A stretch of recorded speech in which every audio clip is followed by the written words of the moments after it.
President Trump calls Georgia Secretary of State Raffensperger an enemy of the state.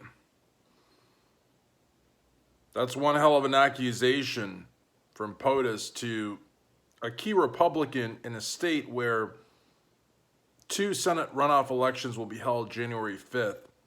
But the president seems to compare the election process in Georgia, quote unquote, with a third world country, and says that Raffensperger is basically a lightweight.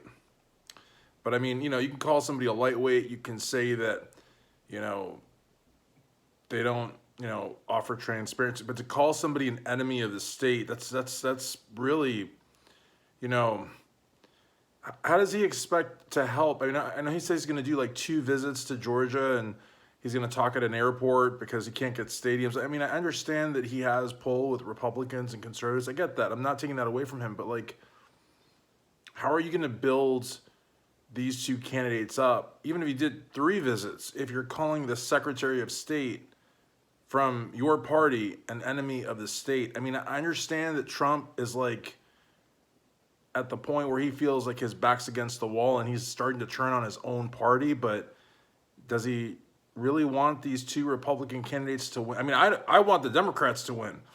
I'm not a Democrat per se. I'm a Democratic socialist, but I'm just trying to understand like President Trump's like strategy. I mean, I don't know.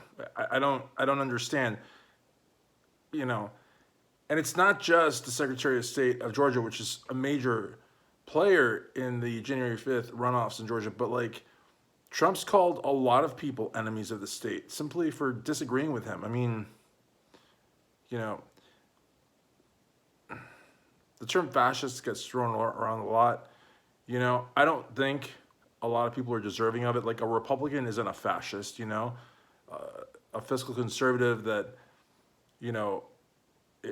is big on human rights and civil liberties. I wouldn't call him or her a fascist, but when you are the president of the United States, and he even like he berated a reporter today, said, "You don't speak to me like that. I'm the president of the United States. You never speak to the president of the United States like that," which is crazy because president of the United States is a citizen like you and me and others, and it's not like he's a king or something.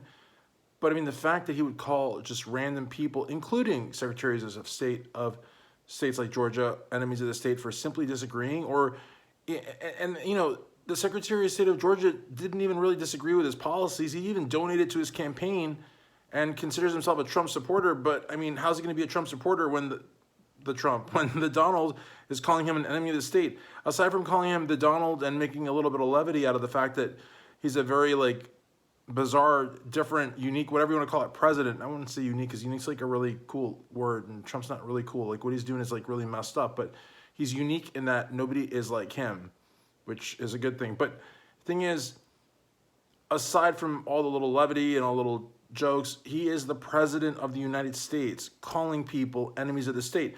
But then again, he also tried to, label Antifa as a terrorist organization. Yeah, they break windows and they look like ninjas, and their ideology is like pretty like all over the place, claiming anarcho-syndicalism, but really maybe not knowing what that means. But they're not terrorists.